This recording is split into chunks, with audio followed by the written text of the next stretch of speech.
Hello friends, माध्यमिक academy 2.0 आपका स्वागत है। तो जूनियर सुपर टेट साइंस की जो टॉपिक वाइज सीरीज चल रही है उसी का हम करेंगे आज का नेक्स्ट टॉपिक।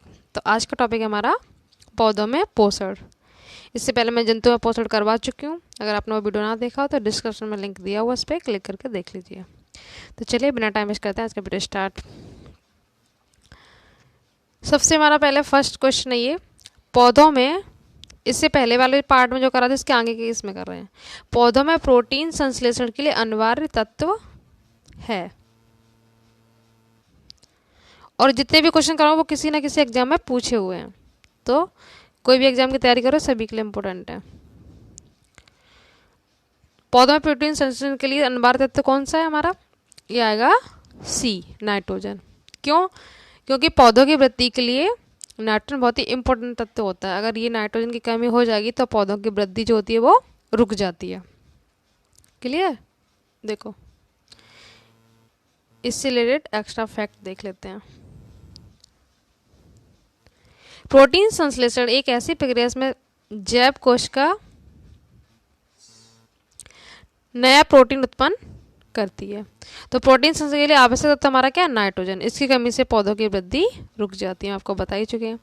इसलिए तो दाल की पौधों में आपने देखा, मैं बता भी चुकी हूँ, पौधों की जड़ों में क्या पाया था? राइजोबियम। वो नाइट्रोजन का स्थिरीकरण करता रहता है, जिससे कि माँ की मिट्टी में नाइट्रोजन की कमी नहीं होती है। नेक्स्ट है हमारा 50 नंबर। इससे पहले पार्ट 1 में करवा चुकी हूँ, अभी हमारा चल रहा है पौधों वाला, इसलिए 14 और 15 से स्टार्ट है। पौधे जो अपना खाद्य बना सकते हैं यानी भोजन कहलाते हैं। जो अपना भोजन स्वयं बनाते हैं वो क्या कहलाते हैं? ऑटोट्रॉफ, हेटरोट्रॉफ, पैरासाइट या सेप्रोफाइट। तो ये कहलाते हैं ऑटोट्रॉफ यानी स्वपोषी। जो भोजन अपना स्वयं बनाते हैं क्या बोलते हैं? स्वपोषी। और पैरासाइट क्या होते हैं? ये परजीवी होते हैं, दूसरों पर डिपेंड रहते हैं। क्लियर? इसके साथ साथ हमारा ऑप्शन बी, सी, ये भी इसी तरह से दूसरों पर डिपेंड रहता है, अपना भोजन स्वयं नहीं बना पाते। नेक्स्ट हमारा 60 नंबर, ये इंपॉर्टेंट क्वेश्चन है, खूब पूछा जाता है। साइटोकाइनिन एक है, कौन सा एंजाइम या हार्मोन है? ये पादप जंतु में बताना है, तो ये हमारा पादप हार्मोन। ये जितने भी ऑक्सिन हुआ, जिबरेलिंस हुआ, साइटोकाइनिन हुआ, ये सभी क्या है? पादप वृद्धि हार्मोन्स हैं, ग्रोथ में हेल्प करते हैं प्लांट की। साइटोकाइनिन जो है क्षारीय प्रकृति का हार्मोन है और ये क्या करता है? कोश का विभाजन में मदद करता है। क्लियर? नेक्स्ट देखो,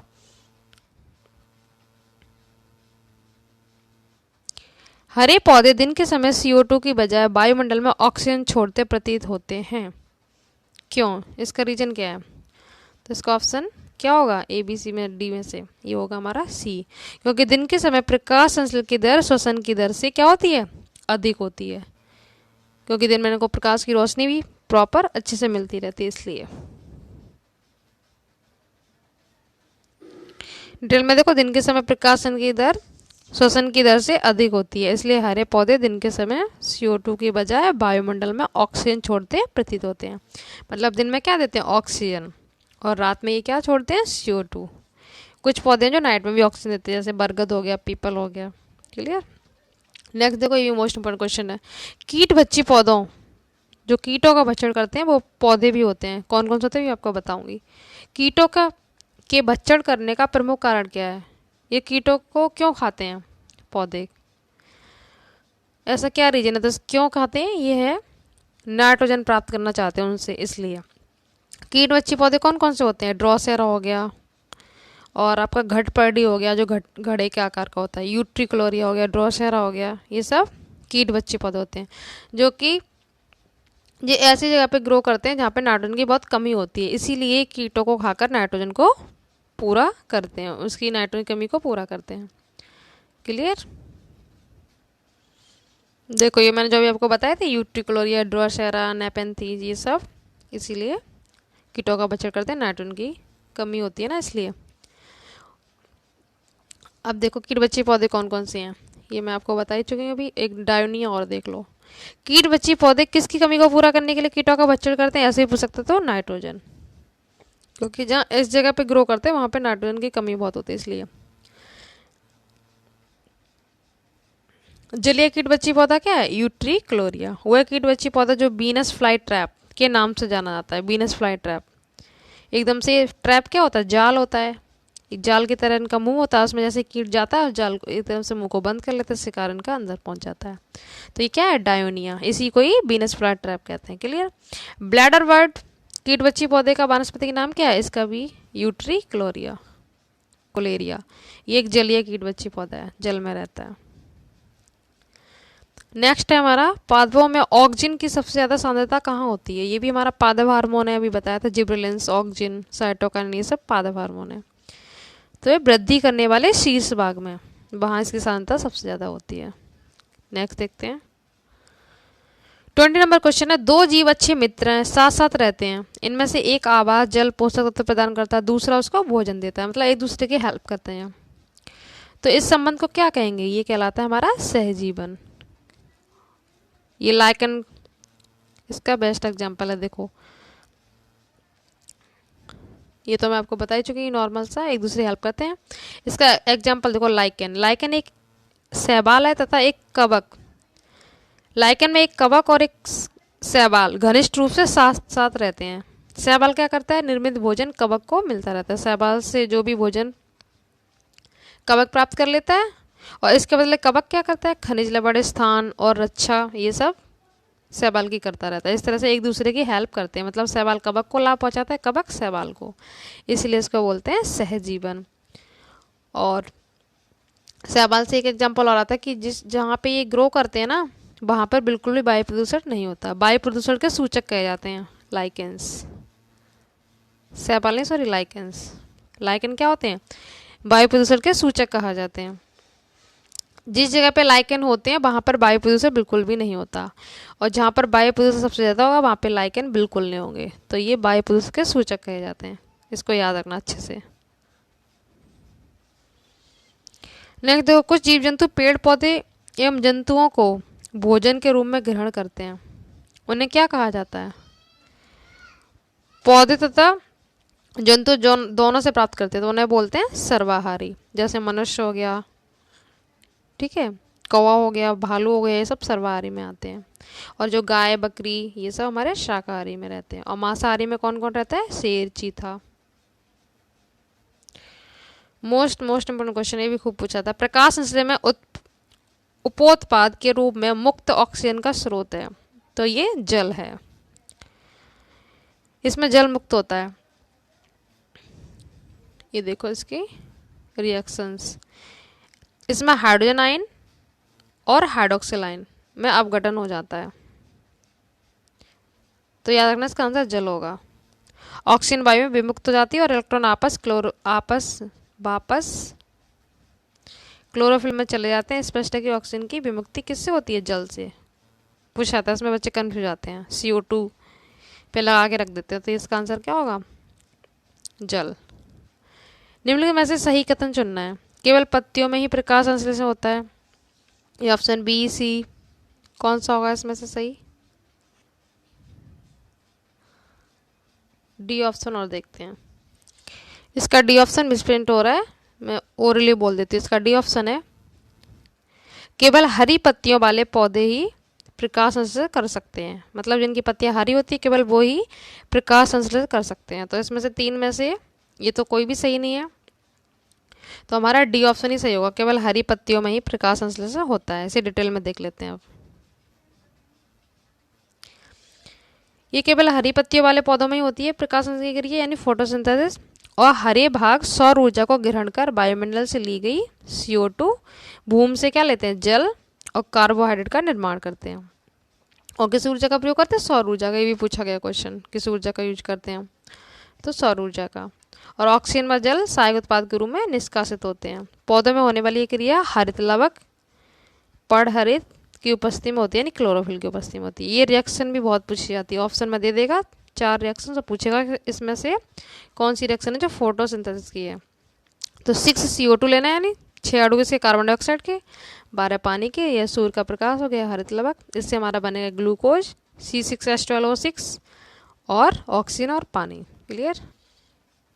नेक्स्ट, नीचे दिए गए कथनों पर विचार करना है। उसी तरह से है, पौधे प्रकाश संश्लेषण के बिना भी कुछ समय तक जीवित रह सकते हैं।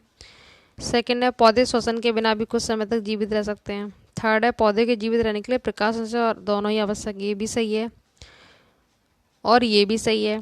दिन के समय प्रकाश संश्लेषण और श्वसन पौधों में होने वाले समक्षणिक एक ही समय होने वाली प्रक्रिया, ये भी सही है। तो इसमें देखो कौन कौन से ऑप्शन सही हैं, ए, सी और डी। ये किस में मिल रहा है हमारा? ऑप्शन ए में, ए, सी, डी, ये हमारा सही हो जाएगा। तो इसमें से बी क्यों गलत हुआ? इसलिए हुआ क्योंकि ये बोला पौधे श्वसन के बिना भी जीवित रह सकते हैं, बट ऐसा नहीं है, पौधे श्वसन के बिना जीवित नहीं रह सकते। ये देखो मैंने भी आपको बताया था, प्रकाशन की क्रिया को किस समीकरण द्वारा दर्शाते हैं, इस तरह से पूछ लेगा। तो ये क्या होगा अभी बताया था मैंने आपको, option B, 6CO2, 12H2, glucose, oxygen और पानी। ये सभी जगह, ये इधर भी 6 है, इधर भी 6 है, इधर भी 6 है। पानी का अणु कितने ले रहे हैं? 12। क्लियर? ये डिटेल भी इसी तरह से। नेक्स्ट है, पादपों में सबसे प्रचुर मात्रा में उपस्थित तत्व है, ये कौन सा है? ये हमारा कार्बन सबसे अधिक मात्रा में पाया जाता है। इसमें मैग्नीशियम। पत्तियों में प्रचुर मात्रा में क्या पाया जाता है? मैग्नीशियम। पादपों की वृद्धि और उपापचय के लिए नितांत रूप से कुछ ही तत्व अनिवार्य होते हैं। इनको देखो टाइप्स देख लेते हैं। बृहद पोषक यानी मैक्रोन्यूट्रिएंट्स और माइक्रो न्यूट्रिएंट। बृहद पोषक का मतलब होता है इनकी मात्रा हमारे इनके लिए सबसे ज़्यादा आवश्यक होती है। बृहद मतलब ज़्यादा, अधिक मात्रा में आवश्यक होते हैं। सूक्ष्म का मतलब होता है कम मात्रा में आवश्यक होते हैं। तो कौन कौन से? ये carbon, hydrogen, oxygen, phosphorus, nitrogen, sulphur, potassium यानी के, कैल्शियम, Ca और मैग्नीशियम, ये सभी की मात्रा अधिक मात्रा में आवश्यकता होती है। और माइक्रो सूक्ष्म वाले इनकी कम मात्रा में आवश्यकता होती है। ये कौन कौन से हैं? आयरन हो गया, मैग्नीज, तामा यानी Fe आयरन हो गया, मैग्नीज Mn, तांबा Cu, molybdenum MO, zinc, boron, chlorine, निकल, ये सब सूक्ष्म पोषक में आता है। पूछ लेता है सूक्ष्म पोषक कौन से और बृहद पोषक कौन से, अच्छे से याद रखना। अब देखो इसे पूछा, निम्न में से क्या मैक्रो पोषक तत्व नहीं है? तो आराम से आप एलिमिनेट कर सकते हैं। तो इसमें क्या है? विटामिन, क्योंकि इसकी बहुत कम मात्रा में आवश्यकता होती है, ज़्यादा मात्रा में नहीं। कुछ एक्स्ट्रा फैक्ट और देख लेते हैं। क्लोरोफिल के केंद्र में पाया जाने वाला धातु क्या? मैग्नीशियम। केल्विन बेंसल चक्र का निर्माण होता है रासायनिक प्रकाशहीन अपक्रिया में। प्रकाश संश्लेषण की क्रिया सबसे अधिक प्रभावी किस में होती है? लाल रंग में, ये भी खूब पूछा जाता है।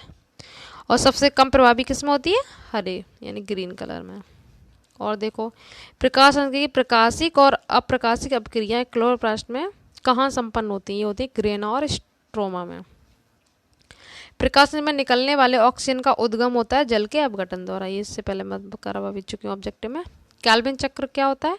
ये होता है स्ट्रोमा में। प्रकाश संश्लेषण के ऑक्सीकरण अपचयन अपक्रिया, इसमें ऑक्सीकृत होने वाला पदार्थ क्या है? जल। प्रकाश संश्लेषण में बने ग्लूकोज में ऑक्सीजन आती है कहाँ से? CO2 से। इसमें ये क्वेश्चन को पूछा जाता है, प्रकाश की प्रकाशिक यानी प्रकाश की उपस्थिति ग्रेना में होता है, अप्रकाशिक जहाँ प्रकाश नहीं होता वो किस में होता है? स्ट्रोमा में। इसको याद रखना, प्रकाशिक होती है ग्रेना में और अप्रकाशिक होती है स्ट्रोमा में। नेक्स्ट हमारा, निम्न में से कौन सा विकल्प स्वपोषीय समूह को दर्शाता है? स्वपोषी इसमें से कौन कौन है? तो ये हमारा ऑप्शन बी, शैवाल, पालक, टमाटर और केला। नेक्स्ट है, प्रकाश संश्लेषण के दौरान बने उत्पाद कौन कौन से हैं? तो आप आराम से कर लेंगे। ग्लूकोज बनता है, जल बनता है और ऑक्सीजन। ग्लूकोज का फॉर्मूला क्या होता है? C6H12O6, पानी H2 और ऑक्सीजन बनता है। नेक्स्ट है हमारा, परपोषित पोषण की एक पद्धति नहीं है, तो ये कौन सी नहीं है? ये स्वचालित नहीं है।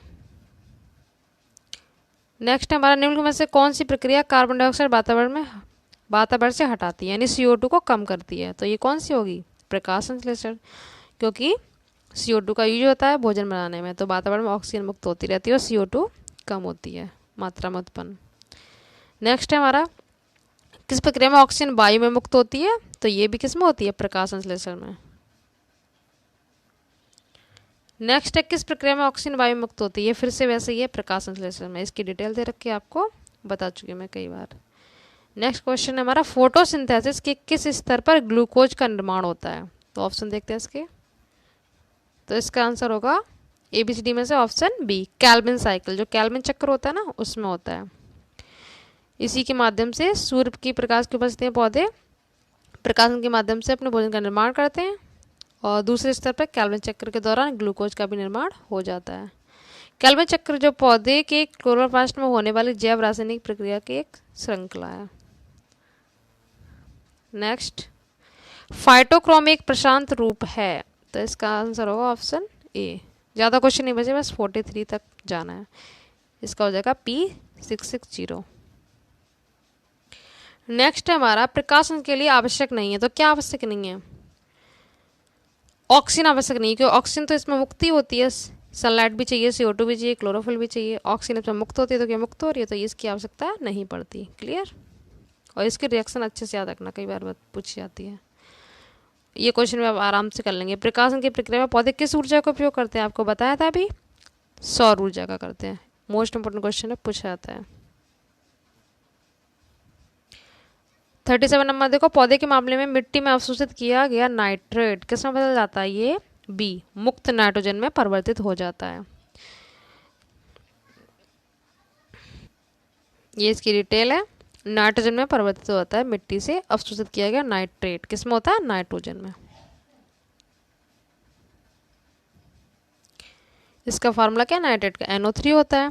उनके ऑक्साइड पर नाइट्रिक अम्ल की अपक्रिया द्वारा उत्पन्न लवणों को क्या कहते हैं? नाइट्रेट। नाइट्रेट जल में क्या होता है? विलय मतलब घुलनशील होता है, और नाइट्रेट वायुमंडल के जलवाष्प का अवशोषण कर लेते हैं, इसीलिए इन्हें आर्द्रताग्राही पदार्थ भी कहते हैं। मोस्ट इम्पोर्टेंट क्वेश्चन है ये। हार्मोन्स के विसरण के कारण पौधे जड़ की दूसरी तरफ मुड़ जाते हैं, किसकी वजह से? ऑक्सिन की वजह से। इंडोल 3 एसिटिक अम्ल यानी IAA, इसकी फुल फॉर्म है ये, तथा अन्य प्राकृतिक एवं कृत्रिम यौगिक जिसमें वृद्धि करने के लिए क्षमता हो, उनके लिए इसका प्रयोग करते हैं। ये प्राय तने और मूल के बढ़ते हुए शिखर पर बनते हैं। बाकी कुछ ज़्यादा इंपॉर्टेंट है नहीं इसमें। नेक्स्ट देखो, ये भी इंपॉर्टेंट है। पौधों में बौनापन, जब पौधों में बौनापन हो जाता है तो उसके उपचार किसके द्वारा इसके नियंत्रित करते हैं? तो ये होगा जिब्रेलिन। यहाँ पे लिखा जिब्रेलिक अम्ल, और जिब्रेलिन हो तब भी आप इसका आंसर यही करेंगे। ये एक पादप हार्मोन है, इसमें कोशिकाओं के लंबाई में वृद्धि होती है इसकी हेल्प से। बौनापन जो पौधों का होता है वो दूर हो जाता है इससे, और इसके प्रभाव से पौधों में अनिषेक फल भी बनते हैं बिना फर्टिलाइजेशन के। 40 नंबर देखो, वृद्धि हार्मोन कार्य करता है। तो ये क्या करता है? हमेशा विकास प्रोत्साहक के रूप में।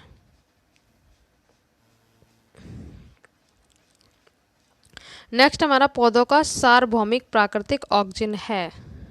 तो ये कौन सा है? ABCD में से ये आएगा आपका IAA। IAA की फुल फॉर्म देख लो, इंडोल 3 एसिटिक एसिड, और एक है इंडोल ब्यूटेरिक अम्ल। ये सब प्राकृतिक ऑक्सीजन मतलब प्राकृतिक हैं, जिन्हें बनाया नहीं गया। बाकी कृत्रिम भी पूछ लेता है।